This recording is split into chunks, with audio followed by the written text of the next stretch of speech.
பிரம்மன் படைத்தான் உனையே வண்ணமயில் போல வந்த பாவையே என்னை இனிக்கும் நிலையே இன்பம் கொடுக்கும் கலையே உன்னை எண்ணி வாழும் எந்தன் நாவியே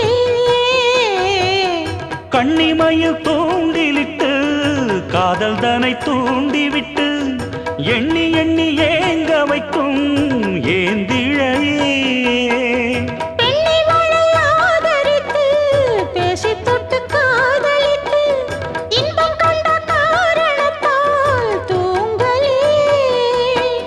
சொல்லி சொல்லி ஆசை வைத்தேன் துடியிடையில் பாசம் வைத்தேன் பூமர பாவை நீயடி இங்கு நான் பாடும் பாமர பாடல் கேளடி